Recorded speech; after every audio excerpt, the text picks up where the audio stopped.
This is the story of Sacagawea. It was written by Lise Erdrich and illustrated by Julie Buffalohead. The genre or type this story is a biography. That means somebody wrote this story about another person. And it's a true story about that person's life.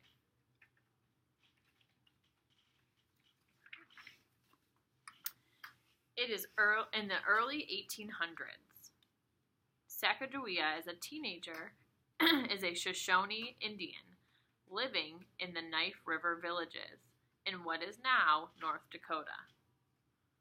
When she was a child, Hidatsa Indians kidnapped her from her home in the Rocky Mountains. Since then, she has lived with them on the Great Plains, far from her family. Sacagawea has learned many things from the Hidatsa, including how to grow food. She is now married to a French-Canadian fur trapper named Toussaint Charbonneau. Meanwhile, Captains Meriwether Lewis and William Clark have been preparing for the Corps of Discovery. They and their team, which includes a large black Newfoundland dog, are about to start a long journey of exploration, all the way to the Pacific Ocean. On May 14th, 1804, a crew of more than 40 men set off against the Missouri River current in a keelboat and two large canoes called pirogues. The Corps of Discovery was underway. The expedition arrived at the Knife River villages at the end of October. They were greeted with great excitement. Sacagawea heard tales of a gigantic black dog that traveled with the explorers. She heard that a fierce and awesome white man with black skin was among the crew. This was York, the slave of Captain Clark. The explorers built a fort and called it Fort Mandan. Then they settled in to spend the winter at the Knife River villages. Lewis and Clark soon learned they would need horses to cross the Rocky Mountains. The people of the villages told them they could get the horses from the Shoshone when the expedition reached the mountain passes. The wily Charbonneau proposed that they hire him as a guide and interpreter.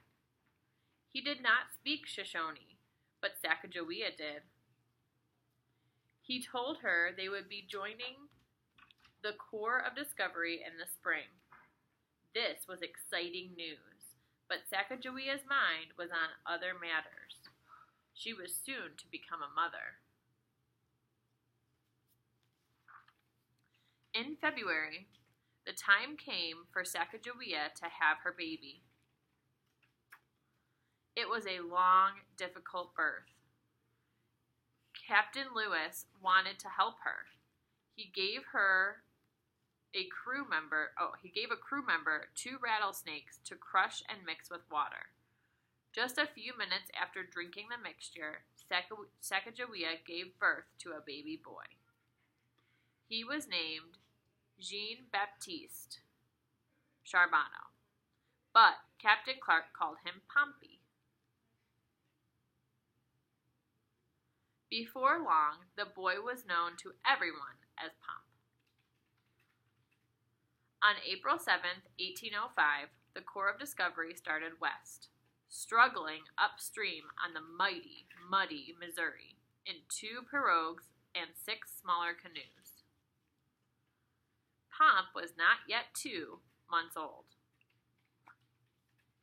As Sacagawea walked along the riverbank, she carried Pomp on her back in a cradleboard or wrapped up snug in her shawl. Every member of the Corps of Discovery was hired for a special skill: hunter, blacksmith, woodsman, sailor. As an interpreter, Charbonneau was paid much more than the other crew members. But his skills as a sailor, guide, and outdoorsman were very poor. The only thing he did well was cook buffalo sausage. Sacagawea did what she could to help the expedition, even though she was paid nothing. As she walked along the shore with Captain Clark, Sacagawea looked for plants to keep the crew healthy. She gathered berries or dug for wild artichoke roots with her digging stick. Her Shoshone childhood had prepared her well for this journey. The Corps had been traveling less than 2 months when near disaster struck. Charbonneau was steering a boat through choppy waters when a sudden high wind tipped it sideways. He lost his wits and dropped the rudder while the boat filled with water. The expedition's valuables were spilling overboard. Charbonneau was ordered to right the boat or be shot. Sacagawea stayed calm and rescued the captain's important things: journals, gunpowder, medicines, scientific instruments, every bundle she could reach. Without these supplies, the expedition could not have continued. A few days later, they came to a beautiful river. The grateful captains named it after Sacagawea.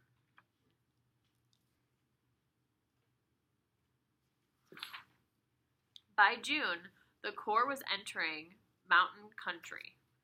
Soon they could hear the distant roaring sound of Great Falls of Missouri.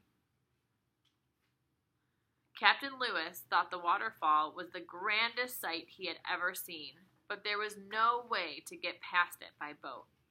It would take the Corps nearly a month to get around the Great Falls and the 4 waterfalls they found just beyond it. The crew built creaky, clumsy wagons to carry their boats and supplies. Battered by hail, rain, and wind, the men dragged the wagons over sharp rocks and prickly pear cactus that punctured their moccasins. One day, a freak cloudburst caused a flash flood. Rocks, mud, and water came crashing down the canyon. Sacagawea held on to her son as tight as she could, while Clark pushed and pulled them both to safety. Pomp's cradleboard, clothes, and bedding were swept away by the rushing water, but all 3 were unharmed. By the middle of July, the Corps was once again paddling up the Missouri. They reached a valley where 3 rivers came together, a place Sacagawea knew well. If she was upset to see it again, she did not show it. The captains learned how Sacagawea had been captured and her people killed.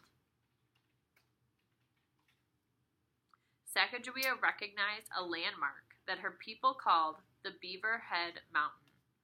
She knew they must be nearing the summer camp of the Shoshone. Nearly 2 weeks later, Sacagawea walked along the river, scanning the familiar territory. She spotted some men on horseback far ahead of them. Suddenly, Captain Clark saw Sacagawea dance up and down with happiness, sucking her fingers. He knew this sign meant that these were her people, the Shoshone.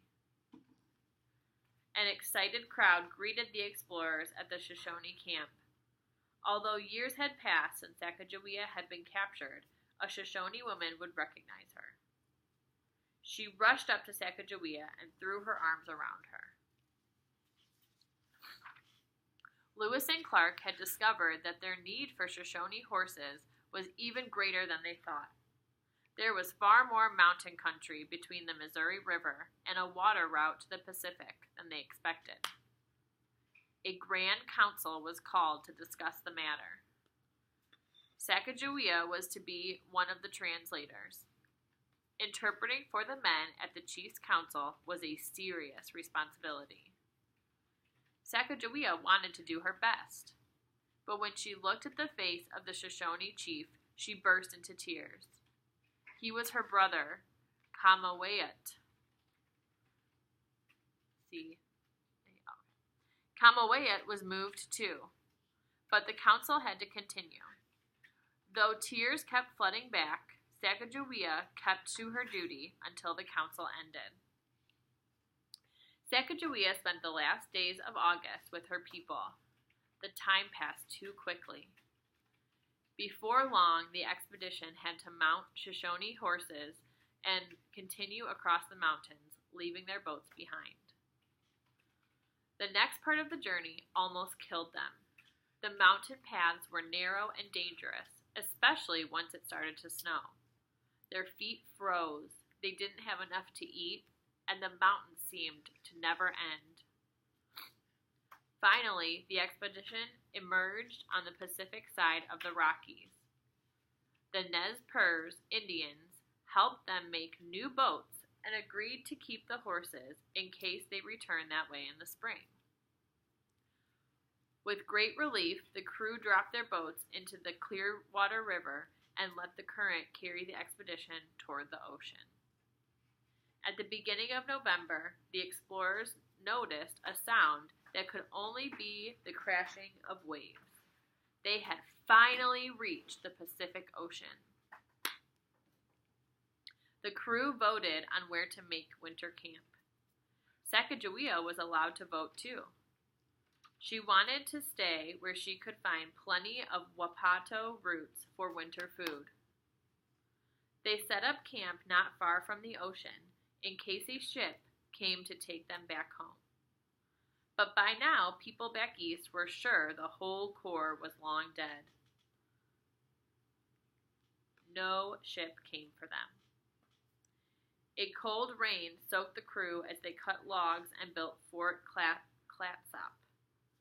The hunters went to find game, while Sacagawea dug for wapato roots in the soggy ground. Christmas Day was rainy and dreary, but the Corps was determined to celebrate. The men fired a salute with their guns and sang. Sacagawea gave Captain Clark a fine gift of 24 white weasel tails. In early January, Clark heard from some Indians that a whale has washed up on shore. He decided to go to the ocean to get blubber for the crew to eat. They were tired of their diet of lean, spoiled meat and fish. Sacagawea gathered up her courage and insisted that she be allowed to accompany Clark. She hadn't traveled so far to leave without ever seeing the ocean, and she wanted to see that monstrous creature. The captains agreed to let her go. At last, Sacagawea saw the Pacific Ocean. She stood and stared at the great waters stretching endlessly in front of her. On the beach was the great skeleton of the whale. It was an amazing sight, nearly as long as 20 men lying end to end. The whale had been picked clean, but Clark was able to buy some blubber from the Indians to feed his men.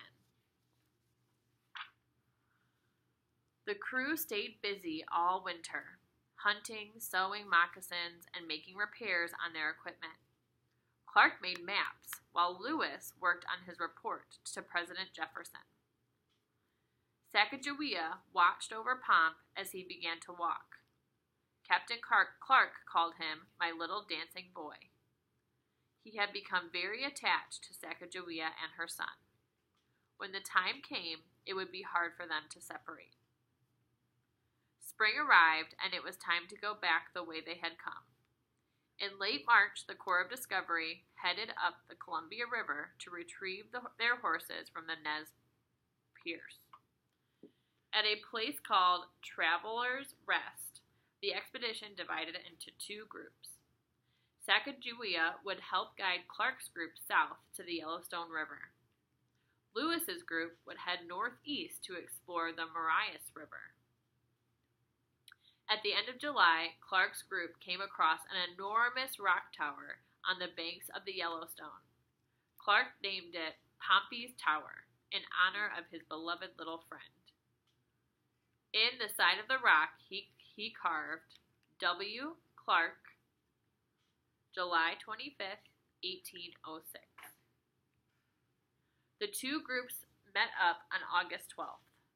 2 days later, Sacagawea gazed once again upon the round earth lodges of the Knife River villages. She had been gone a year and 4 months. Lewis and Clark prepared to return to St. Louis.